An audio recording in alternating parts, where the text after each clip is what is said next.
নমস্কার বন্ধুরা, আমি সহেলি অলৌকিক জোনের আসরে আরও একবার স্বাগত জানাচ্ছি। আজ আমাদের প্রথমবার ঘটনা পাঠিয়েছেন দেব ঘোষ। উনি বর্তমানে হাওড়ার শিবপুরে থাকেন, তবে ছোটোবেলাটা কেটেছে ওনার হুগলি জেলায়। উনি ওনার নিজের চোখে দেখা এক্সপিরিয়েন্স আমাদের সঙ্গে শেয়ার করেছেন। বলছেন ঘটনাটা আজকের না, 1993 সালের ঘটনা। তখন উনি ক্লাস 11-এ পড়তেন। সে বছর সরস্বতী পুজো পড়েছিল 6ই ফেব্রুয়ারি। বৃষ্টি পড়ছিল, হালকা হালকা ঠান্ডাও আছে। বৃষ্টি পড়লে ঠান্ডা বাড়ে, আর গ্রামের দিকে ঠান্ডা একটু বেশি হয় আমরা জানি। ওনার বাবার সঙ্গে ওনার কিছু ব্যক্তিগত মতান্তর হয়েছিল, তো মন মেজাজ ভালো ছিল না। উনি ওনাদের পুরনো বাড়ি হুগলির খানাকুলে, কিন্তু হলে কি হবে, ওনার বাবা লয়ার ছিলেন, প্র্যাকটিস করতেন চুঁচুড়াতে, সেখানেই ওনাদের সমস্ত কিছু। তো চুঁচুড়া থেকে পান্ডুয়াতে উনি ওনার এক বন্ধুর বাড়িতে চলে গেলেন। কীরকম বন্ধু শুরুতে বলে দিই। আজকের যুগে যেমন আমরা মোবাইল, ইন্টারনেট, এখন তো অনেক কিছু আছে, তখনকার দিনে পত্র মিতালির ব্যবস্থা ছিল। তো আরও অনেক কিছু ছিল যেগুলো জানি না, না জেনে কমেন্ট করা ঠিক না। তো সেই সূত্রেই ওনার সঙ্গে একজনের বন্ধুত্ব হয়েছিল, তার নাম ছিল তারক। তার বাড়ি ছিল পান্ডুয়াতে। তো উনি চুঁচুড়া থেকে পান্ডুয়াতে গেলেন সেই তারকের বাড়ি। তারকদের গ্রামটা খুব একটা বর্ধিষ্ণু গ্রাম তা কিন্তু না, ম্যাক্সিমাম মধ্যবিত্ত নিম্ন মধ্যবিত্তদের বাস। অজপাড়াগা বলা চলে, কিন্তু গ্রামের প্রাকৃতিক পরিবেশ অত্যন্ত সুন্দর। ঝোপঝাড়, কখনো ফাঁকা মাঠ, পুকুর, অসম্ভব সুন্দর একটা গ্রাম। তো সেই গ্রামের ম্যাক্সিমাম বাড়ি মাটির, তার মধ্যে কিছু আছে মাটির বাড়ি, মাথায় খোলার ছাদ। তারকদের ছিল এক কামরা ঘর, একটা সামনে দাওয়া, আর মাথায় টিনের ছাদ। খুবই গরিব ছিল ওরা। অনেকগুলো ভাই বোন। ঘরটা বেশ বড় ছিল বলে একটা ঘরেতে ওরা অনেকজন থাকতো, ছিল জীবনে ওদের। তো ওদের বাড়িতে যখন ও গেছে, প্রায় দিন যেত। ও বলছে 6ই ফেব্রুয়ারির আগে, এর আগেও 2 বার ওর বাড়িতে গেছি, থেকে এসছি। ও আমার বাড়িতে চুঁচুড়াতে এসেছে, থেকে গেছে। তো ওর বিবাহিত দিদিরাও তখন এসেছিল, অন্যান্য ভাই বোনরা যারা একটু বাইরে কাজ করতো তারাও এসেছে। ন্যাচারালি ওদের ঘরে থাকার জায়গা নেই, কি করবে? তো সেই 6ই ফেব্রুয়ারি কি করলো ওরা, আর একজন বন্ধু ছিল তারক বলে, ওই গ্রামেরই, সেখানে তাদের বাড়িতে বললো ওদের বাড়িতে আজকে রাত্রিটা চল শুতে যাই। বললো আচ্ছা ঠিক আছে। এখানে একটি বিষয় আগে বলে নেওয়াটা খুব দরকার। দীপবাবু যখন প্রথম উনি বললেন আগে 2 বার কিন্তু ওই গ্রামে উনি গেছেন, ওদের বাড়িতে থেকে এসছেন। তখন ওর সঙ্গে যখন থাকতেন, ওদের বাড়ির সমস্ত কিছুর সঙ্গে জড়িয়ে থাকতেন। তো ওদের বাড়ির একদম সোজাসুজি মাঠ ধরে সোজা রাস্তা, একটা শেওড়া গাছ, তারপরে ঘন জঙ্গল, একদম শেষ প্রান্তে একটা কুঁড়ে ঘর ছিল। দেখেই বোঝা যায় অত্যন্ত অসহায় অবস্থা। সেখানে এক মা আর মেয়ে থাকতো। উনি ওনার বন্ধুর সঙ্গে বহুবার ওই বাড়িটায় গেছেন। ওনার এই বন্ধুর নাম রাজু। রাজুর সঙ্গে অনেকবার ওই বাড়িটায় গেছেন, শুধুমাত্র জামা কাপড় সেলাই করতো ওরা, মানে নিজেদেরও পোশাকে তালি মারা। মা আর মেয়ে থাকতো, বিধবা মা আর একটি মেয়ে। তবে মেয়েটি ছিল অসম্ভব সুন্দরী, একটা শতছিন্ন বস্ত্র, চতুর্দিকে তালি মারা, কিন্তু তার রূপের আলোয় ওই পুরো কুঁড়েঘর যেন আলোর ছটায় আলোকিত করে থাকতো, এত সে সুন্দরী। এবং উনি তুলনা দেওয়ার জন্য বলেছেন পুরনো দিনের বাংলা সিনেমার নায়িকা আলপনা গোস্বামীর মতো অনেকটা দেখতে। এবার যারা পুরনো সিনেমা দেখেছো তারা একটা আন্দাজ করতে পারছো। তো এরকম গরিবের কুঁড়ে ঘরে, মানে গোবরে পদ্ম ফুলের মতো মেয়েটি ছিল।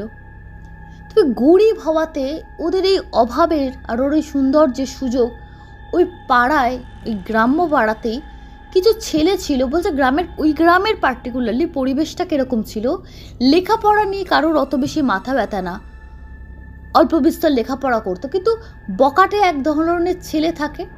ওই বকাটে ছেলেগুলো ওই মেয়েটির বহুবার সুযোগ নিত। আর এর থেকে বেশি আমি ভেঙে বলতে চাইছি না। মেয়েটিও অভাবে পড়ে ওদের ফাঁদে পা দিয়েছে বহুবার, মানে শখে না, বাধ্য হয়ে। মানুষের অভাব এতটা, ওই দরিদ্র, তাদের জমি জায়গাও কিছু নেই, কটা আর সেলাইয়ের বিষয় আসে গ্রামেতে। আজকের যুগে আমরা সব কিছু অন্যকে দিয়ে করে, আগেকার দিনে তো সেলাই করাও বাড়ির মা বোনেরা বাড়িতে বসে করতো। তার মধ্যে যাদের একটু হাতে অর্থ ছিল, সময় ছিল, তারা এসে সেলাই দিয়ে যেত, যে সেলাই করে দাও বা কিছু। ছোট বাচ্চার ক্যাথা বানানো থেকে যাবতীয় জিনিস সেলাই করতো ওরা, ছোট ছোট জিনিস বানিয়েও দিত। তো সেরকমই দেখেছিল বহুবার মেয়েটিকে। তো আজকের যুগ দিয়ে বিচার করতে গেলে অন্নপূর্ণা তখন আজকের যুগ অনুযায়ী একটা স্কুলে পড়া মেয়ে, কিন্তু অভাবের সংসারে ওরা তো লেখাপড়া কোথায়, জীবনটাই তো তার নষ্ট হয়ে গেল। তো একটা অল্প বয়সী বাচ্চা মেয়ে জীবনের পরিস্থিতির চাপে, ভাগ্যের চাপে বা স্বভাব যেভাবেই বলুক, তার জীবনটা শেষ হয়ে গেল। শুনে খারাপ লাগলো। চেনা মানুষ, মেয়েটাকে দেখেছেন এর আগে। বললেন যে কেন এই রাস্তা দিয়ে যাবো না কেন, তার মারা যাওয়ার সঙ্গে এই রাস্তা দিয়ে না যাওয়ার কি আছে? বলছে না, আমাদের ওই পুকুরের পাশ দিয়ে যে শেওড়া গাছটা আছে, শেওড়া গাছের পাশ দিয়ে যে আম গাছ, ওইখানটায় নাকি অন্নপূর্ণা থাকে। তো উনি শুনে হো হো করে হেসে উঠলেন। অন্নপূর্ণা এখন নিজের ঘর ছেড়ে আম গাছে থাকা শুরু করেছে? তুই এসব মানিস? আমি শহরের ছেলে, আমার ভয় লাগছে না, তো গ্রামের ছেলে, তুই তো সাহসী, তোর ভয় লাগছে? রাজু বলেন যে দেখ, সব বিষয়টা হাসির না, গ্রামের লোক অনেকে কিন্তু ওকে দেখেছে। বললো তারাও তাদের ওরই মতন, মানে সেরকমই আর কি, ভীতু টাইপের। আর মানসিক এগুলো রোগ বা কল্পনা। ভূত যদি থাকে, ও ভূত কি থোড়ি না চোখে দেখা যায়। রাজু তার সঙ্গে তর্কে পারলো না, যুক্তি দিয়ে পারলো না। বললো ঠিক আছে চল। চাঁদনি রাত, সরসর করে হাওয়া বইছে, বৃষ্টি পড়ছে হালকা হালকা। বলছে লাল, আজ মানে লাল লাল মেঘ আকাশে, তার সঙ্গে শুক্লা তিথির চাঁদ। বলছে দুর্দান্ত একটা পরিবেশ, মানে চোখ জুড়িয়ে যাওয়ার মতো পরিবেশ। কিন্তু সেই পরিবেশের সৌন্দর্যটা কিছুক্ষণের মধ্যে বিঘ্ন হয়ে গেল। গ্রামের রাস্তায় মাঠের দুটো আল ধরে চলার সময় ঝিঝি পোকার ডাক, বৃষ্টি পড়লে ব্যাঙের ডাক, এগুলো তো কমন, এগুলোতে কেউ ঘাবড়ে যায় না।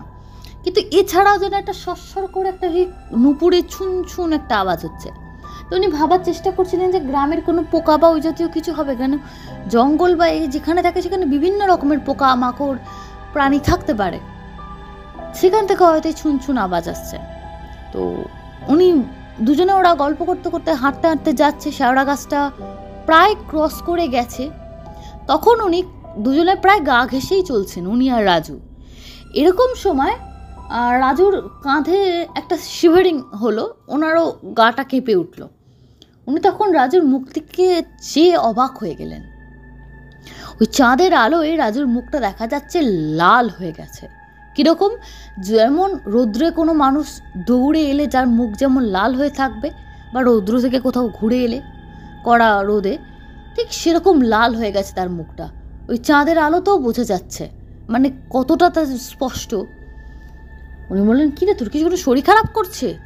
কেমন একটা গা দিয়েও বেশ ঘাম ঘাম মতো, এবং যেহেতু দুজনের হাতটা টাচ হচ্ছে, ওর গায়ে যে ঘাম ঘাম ভাব হচ্ছে সেটা উনি ফিল করতে পারছেন। ও তখন ইশারা করে বলতে চাইছে যে পেছনে পেছনে। উনিও বুঝতে পারছেন না, কিন্তু অদ্ভুতভাবে দেখছেন রাজুর কাঁধটা নড়ছে, জার্কিং হচ্ছে। কীরকম, আমরা যদি কাউকে ধরে কাঁধ ধরে একটু ঝাঁকিয়ে দিই, যেমন হবে ঠিক তেমন হচ্ছে। এবং দেখে বোঝা যাচ্ছে যে রাজু এটা নিজে থেকে করছে না, কারণ ওর মুখের ভাব আর কাঁধের ভাব দুটোর মধ্যে অনেক তফাৎ। সেটা ও করছে না, এবং ওর ওই মুখের ওই ভয় স্পষ্ট। দুজনে মিলে পালা, বাস এটা বলে দৌড়ে, প্রাণপণে দৌড়ে তারকদের বাড়ির দরজার সামনে হাঁপাতে হাঁপাতে, প্রায় মানে বসে পড়ার মতো অবস্থা, দরজায় ধকধক করতে করতে। তারক দরজা খুলে ওদের ওই অবস্থা থেকে সেও ভয় পেয়ে গেছে। তাড়াতাড়ি করে ওদের ঘরে ঢুকিয়ে দরজা বন্ধ করে, দাওয়াতে না, স্ট্রেট ঘরে ঢুকে গেছে দুজনে, গিয়ে দরজা বন্ধ করে দিয়েছে। দরজা বন্ধ করে দেওয়ার পর তারক বলছে কি হয়েছে কি হয়েছে। কিছুক্ষণ মানে স্বস্তির নিঃশ্বাস নিয়ে জল টল খেয়ে তখন পুরস্কার বলল যে অন্নপূর্ণা ধাওয়া করেছিল। তার আগে রাজু, যিনি ঘটনা পাঠিয়েছেন আমাদের, দীপবাবুকে বলছে যে মানে খুব ছেলেরা যেরকম শালা বলে কথা বলে আর কি, বেটা তোর জন্য আজকে মানে মৃত্যুর হাত থেকে বাঁচলাম, খুব বেশি সাহস না, দুজনে মিলে মরতাম। মানে ওই রাগটা এসেছে যে তুই কথা শুনলি না বলে আমার, মানে তার শরীরের মধ্যে সে কি হয়েছে সেই জানে। একটা আত্মার সঙ্গে সাক্ষাৎকার তো খুব সহজ জিনিস না। উনি বললেন, উনি চুপ করে আছেন কেন, উনি ভাবলেন সত্যিই তো আমি বিশ্বাস করছিলাম না, বেশি বাহাদুরি দেখাচ্ছিলাম, আমার জন্য আজকে বড় বিপদ হতে পারতো, মানে ওরও হতো আমারও হতো। পর ওটা স্পষ্ট দেখলো, ওরা যখন বলছে, কথা বলতে বলতে হাঁপাচ্ছে, ঘরের মধ্যে একটা নিস্তব্ধতা। ওই তারকদের বাড়ির দরজার বাইরে, মানে মেন দরজার বাইরে ছুন ছুন ছুন করে নুপুরের আওয়াজটা কিন্তু এসে ঠিক ওদের দোরগড়ায়, দৌড় বলে আগেকার দিন, মেন গেটকে দৌড় বলা হয়, দৌড়ের সামনে এসে মিলিয়ে গেল। তারপর তারক একটু ওই ঘুলঘুলির দেওয়া জানলা, গ্রামে যেভাবে থাকে মাটির ঘরের জানলা, সেখান থেকে উঁকি মেরে দেখে বলছে, তোরা উঠে আয় একবার, একটা জিনিস দেখ। আস্তে করে বলছে ফিসফিস করে, যে উঠে আয় দেখ।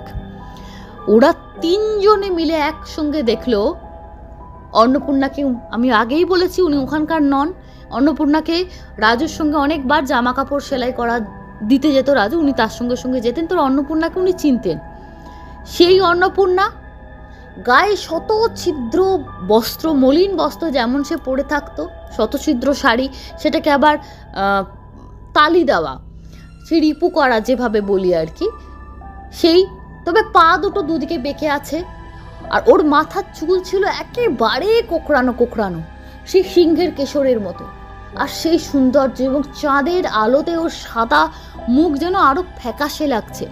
চোখটো কথা বোঝা গেল না, হাতটা ধুলো সেই ফর্সা, সেই হাত, সেই পা, ছোট করে খাটো করে শাড়ি পরা, আস্তে আস্তে হাঁটতে হাঁটতে হাঁটতে হাঁটতে, মানে হাঁটা ঠিক ওটাকে বলে না, দুদিকে দুটো পা দিয়ে অদ্ভুত মানে সরীসৃপের মতো কিলবিল করতে করতে অনেকটা ছোট হয়ে, মানে একদম ছোট হয়ে গেল, ধোঁয়ার মতো কুণ্ডুলি হয়ে, যেমন ধোঁয়া উড়ে যায় আম গাছের মধ্যে উড়ে চলে গেল বলে তিনজনের চোখের সামনে দেখা। উনি বলছেন বর্তমানে উনি 51 বছর বয়স ওনার। এখনও যখন উনি শোনেন অনেক জায়গায় যারা বলছেন ভূত আবার দেখা যায় নাকি, ভূত বলে কিছু হয় না, অনেকেই বলেন, তাদের বলা তো অস্বাভাবিক না, না দেখলে কেউ কেন বিশ্বাস করবে, কিন্তু উনি বলেন নিজ তিনজনের আমাদের চোখে দেখা জিনিস আমরা ভুলতে পারবো না, যে সত্যি ভূত হয়, সত্যি মানে তেমন পরিবেশ হলে, পরিস্থিতি, তিথি, যোগ যাই বলুন, তাদেরকে দেখা যায় বা তারা দেখা দেন, এরকম অবস্থা। এই ছিল ওনার পাঠানো ঘটনা, আপনাদের সঙ্গে শেয়ার করলাম। যদি ভালো লাগে অবশ্যই জানাবেন। আর কি বলি, সরাসরি চলে যাচ্ছি আজকের দ্বিতীয় ঘটনায়। ঘটনা পাঠিয়েছেন শ্রীমতী রত্না চক্রবর্তী। বলছেন, এই গল্পটা আমায় বলেছিল আমার এক পাড়াতে তো ভাইজি মাম্পি। মেয়েটা বড় সহজ সরল, মনের মধ্যে কোনো ঘোরপ্যাচ নেই। ঘটনা সত্য মিথ্যা বলতে পারি না, কিন্তু সে যে অন্তর থেকে উপলব্ধি করেছিল এবং সে যে সঠিক কথা বলেছিল তাতে কোনো ভুল নেই। আমার বড় মায়া হয়েছিল, আর এই মাস্টারমশাইকেও আমি চিনতাম। তবে ঘটনাটা তোমাদের বলি, শোনো। আমার মতো তোমাদের ভালো লাগলেই আমার আনন্দ। এই রাস্তাটার খুব বদনাম আছে, কিন্তু বাধ্য হয়ে মাম্পিকে ওই পথই নিতে হলো। রাস্তাটা নির্জন, মাঝে কয়েকটা বড় বড় শৌখিন বাড়ি আছে, তাদের সামনে বন্ধ গ্যারেজ আর সাজানো মস্ত বাগান, পিছনে মস্ত মস্ত নিঝুম বাড়িগুলো। পথটা কালী মন্দিরের সামনে গিয়ে পড়েছে। তারপর বাঁ দিকে ঘুরিয়ে মিনিট 3 গেলেই বড় ওষুধের দোকানটা পাওয়া যায়। মাম্পিদের পাড়ার কাছের ওষুধের দোকানটা আজ বন্ধ। ওই দোকানের মালিক বুড়ো দাদু কাল মারা গেছেন। আর একটা ছোট দোকান আছে কাছে, কিন্তু সেখানে এই ইনহেলারটা পাওয়া যায় না। বড্ড কষ্ট হচ্ছে জেঠু। ওষুধ ফুরিয়েছে কাল, কিন্তু ঘরে টাকা ছিল না বলে আনানো হয়নি। পাড়ার দোকানে বললে বাকিতে দিত, কিন্তু দোকানের দাদুটাকে নিয়ে হাসপাতালে গিয়েছিল বলে দোকান বন্ধ ছিল। ওষুধ ফুরিয়েছে, কিন্তু ঘরে টাকা ছিল না বলে আনানো হয়নি। পাড়ার দোকান বললে বাকিতে দিত, কিন্তু দোকানে দাদুটাকে নিয়ে হাসপাতালে গিয়েছিল বলে দোকান বন্ধ। তাদের ছোটোখাটো দর্জির দোকান। আজ এক খদ্দের তার পর্দা সেলাই করতে গিয়েছিল, সেগুলো নিয়ে জেঠুর পাওনা টাকা দিয়ে গেছে এই সন্ধ্যার পর। তাই মাম্পি ছুটেছে ওষুধ আনতে। এই রাস্তার মাঝপথে একটা পুকুর আছে, সেখানে মস্ত বট গাছ। অনেক দিন আগে তার ডালে গলায় দড়ি বেঁধে আত্মহত্যা করেছিল এক নতুন বিয়ে হয়ে আসা বউ। ওরা এ পাড়ার নতুন ভাড়াটে ছিল। কেন বউটা মরেছিল কেউ জানে না। ওরা পরের মাসেই উঠে গেছিল। সেই থেকে নাকি পুকুরের ধারে অনেকে ভূত দেখেছে। যদু পাগলা এ পাড়ার নির্ঝঞ্ঝাট পাগলা, চেয়ে মেঘে খায় সন্তানন্দ পাগলামি বলতে হেসেই লুটোপুটি। সে একদিন ওই গাছের ডালে গলায় দড়ি দিল। সে দড়ি পেল কোথায় কে জানে। তার পরের বছর আর এক লোক, অগ্নিবের বাবা, ওইখানে আত্মহত্যা করে। সবাই বলে ওই গাছে নাকি অশুভ শক্তি আছে, সেই ডেকে নিয়ে গিয়ে মানুষগুলোকে মারে। তারপর এমনভাবে তার উপর ভর করে যে সে নিজেই আত্মহত্যা করে। নইলে যদু পাগলা আত্মহত্যা করবে মানে হয় কোনো? অগ্নিবের বাবার হয়তো চাকরি চলে গিয়েছিল বলে ও আত্মহত্যা করেছে, কিন্তু যদুর কোনো যুক্তি নেই। দূর থেকে গাছটা দেখে বুকটা ধুকপুক করে ওঠে মাম্পির। হাওয়া নেই ছিটে ফোটা, তাও গাছের পাতারা কেমন নড়ছে, যেন গাছটা মাথা নাড়ছে জোরে জোরে। জোর করে চোখ সরিয়ে নিল মাম্পি। জেঠুর বড় কষ্ট, ওষুধটা আনতেই হবে। তাছাড়া জেঠুর যে আর কেউ নেই। সামনেই তো কালীবাড়ি। জেঠু বলে মা কালী অনুচর ভূতপেত। জেঠু মা কালীর ভক্ত, মাম্পিও তাই। সে মা কালীকে বিড়বিড় করে ডাকতে ডাকতে বলে, মা আমার বড় ভয় করছে, আমাকে রক্ষা করো। মাম্পি জয় কালী বলতে বলতে হন হন করে চলতে লাগলো। রাস্তায় স্ট্রিট লাইট জ্বলছে, কিন্তু ওই পুকুরের সামনে রাস্তায় আসতেই লাইটটা দপ দপ করে কাঁপতে কাঁপতে নিভে গেল। মাম্পি আর চোখে পেছনে তাকালো। একটা অন্ধকার যেন এগিয়ে আসছে, কোনো মানুষের অভাব না। মাম্পি দৌড়তে শুরু করলো। পরে লাইট পোস্টের সামনে আসতেই সেটাও দপ দপ করে অফ হয়ে গেল। পেছনে কিছু এগিয়ে আসার শব্দ। এবার মাম্পি কেঁদে ফেললো। জোরে জোরে মা কালী বলতে লাগলো। এমন সময় খুব চেনা গলায় কে যেন বলল, কে যায়? মাম্পি নাকি? ছুটছিস কেন রে? কি হয়েছে? গলাটা চিনতে পেরেছে মাম্পি। হরিপদ স্যারের গলা। তাই তো, বাড়িটা আর পরের বাড়িটা বোধহয় স্যারের বাড়ি। মাম্পির ধরে প্রাণ এলো। মাম্পি কান্না ভরা গলায় বলল, জেঠুর ওষুধ আনতে যাচ্ছি। আমার যে বড্ড ভয় করছে, আমার পেছনে কে যেন আসছে স্যার। স্যার হাসি মাখা গলায় বলল, ধুর, তোর পেছনে তো আমি, আর সামনে তাকা, সামনে মা কালী, কোনো ভয় নেই, চল তোকে মোড় অব্দি এগিয়ে দিয়ে আসি। ফেরার সময় অতটা পথ আমি আর সঙ্গে যেতে পারবো না, তুই শর্টকাটে আর যাসনি, মেন রাস্তা দিয়ে যা। অটোরিকশা গাড়ি চলছে, বাস স্ট্যান্ডে কত আলো, একটু হয় দেরি হবে। যেমন ছুটছিলি তেমন না হয় ছুট দিবি। সত্যিই মা কালী আছেন, তাই তো স্যারকে পাঠিয়ে দিলেন। স্যারের বয়স হয়েছে, 6টার মধ্যে ঘরে ঢুকে যান আর বার হন না। তাছাড়া শুনেছিলেন স্যারের শ্বাসকষ্ট বেড়েছে। এসে গেছে কালীবাড়ির সামনে, বাঁহাতি রাস্তার শেষ দেখা যাচ্ছে স্যারের বাস্তব রাস্তা। একগাল হেসে মাম্পি বলল, স্যার আর আসতে হবে না, আপনি এখান থেকে আর যাবেন না, একটু দাঁড়ান, আমি এক ছুটে রাস্তায় পৌঁছে যাব, আপনি চলে যান। মৃদু শব্দ করে স্যার হাসলেন, বললেন, আচ্ছা ঠিক আছে। মাম্পি সত্যি এক ছুটে রাস্তাটা পার হয়ে গেল। ভাগ্যি স্যার ছিলেন। পেছন ফিরে স্যারকে আবছা দেখতে পেল। আবার সেই জমাট অন্ধকারের কথা মনে পড়ে গেল। এত আলো, লোকজনের মধ্যে তার একটা কাঁপুনি এলো। ওষুধ পেয়ে জেঠু আরাম পেল। পরদিন আর একটু সুস্থ হলো জেঠু। মাম্পি ভাবলো জেঠু পুজো সেরে উঠে জলখাবার খেতে খেতে কালকের গল্পটা করবে, আর কেউ যদি বিশ্বাস নাও করে জেঠু তার কথা বিশ্বাস করবে। মাম্পি চা করতে করতে গদাইদা কাগজ নিয়ে এলো। মাম্পি দৌড় খুলতেই গদাইদা চাপা গলায় বলল, জেঠু কেমন আছে রে? পাড়ায় মায়েরই কি যে লেগেছে, যত বয়স্ক লোক আছে টপাটপ তুলে নিচ্ছে। পরশু 2জন গেছে, কাল 2জন, বিমলের মা আর আমাদের হরিপদ স্যার। পুরনো মানুষেরা আর থাকবে না রে। আর্তনাদ করে মাম্পি বলল, স্যার চলে গেলেন? কখন? গদাই বলল, বিকালের দিকে বোধহয়। ওদের বাড়িতে বিপদ যাচ্ছে খুব। সেই যে ওনার ছেলের বউয়ের হাত ভেঙে গেছিল, ডাক্তারের চেম্বারে গেছিল প্লাস্টার কাটতে। রাতে বাড়ি ফিরে দেখে স্যার মারা গেছেন অনেকক্ষণ, গা বরফের মতো ঠান্ডা। লাহিড়ি ডাক্তার বলেছেন এই এরা বেরিয়ে যাওয়ার পরেই 3টে-4টের সময় চলে গেছেন। হার্টে ফুটো ছিল না, খুব ভালো ইংরাজি পড়াতেন। ওরা ফিরেছে তখন 9টা হবে। ওনার ছেলের বউ খুব কাঁদছে। শেষ সময়টুকু ফাঁকা বাড়িতে উপায় ছিল না। অসুস্থ ছিলেন ঠিকই, কিন্তু এমনভাবে চলে যাবেন ভাবা যায়নি। মাম্পি দৌড়ের সামনে বসে পড়েছে, মাটিতে অঝরে কাঁদছে। তাহলে স্যার তাকে শুধু অন্ধকার পেরিয়ে আলোয় পৌঁছে দেওয়ার জন্য এসেছিলেন? বন্ধুরা, একটাই কথা বলবো, ঘটনা ছোট বড় বিভিন্ন রকম আমাদের অলৌকিক জোনে আসে। কে আর কোনো তৃতীয় ঘটনায় গেলাম না, তবে আশা করছি এই দুটো ঘটনা আপনাদের ভালো লাগবে, এই আশা রাখছি। সরাসরি চলে যাচ্ছি কমেন্ট বক্স সেকশানে। দেখিনি কারা কারা কমেন্ট করেছেন।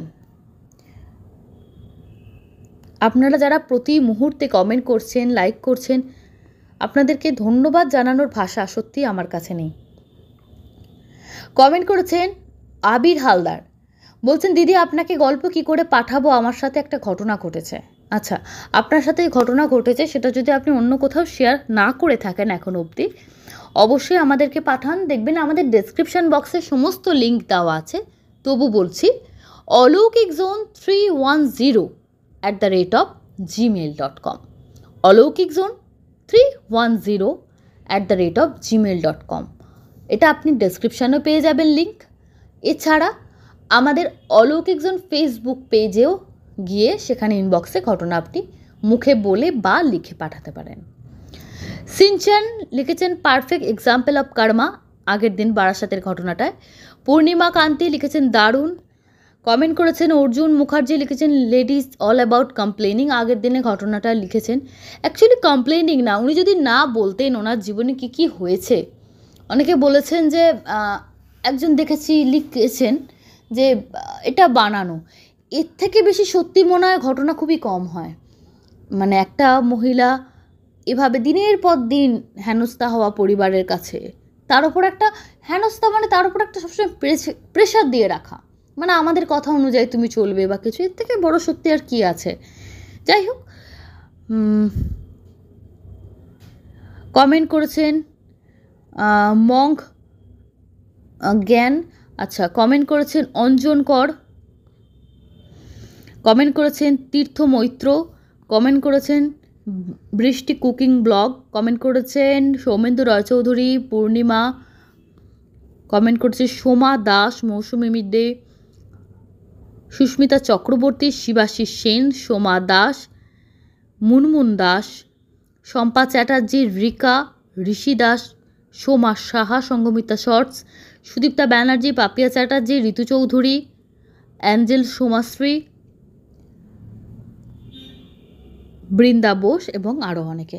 আপনাদের অসংখ্য ধন্যবাদ এভাবে আমাদের সঙ্গে থাকার জন্য। ধন্যবাদ, শুভরাত্রি।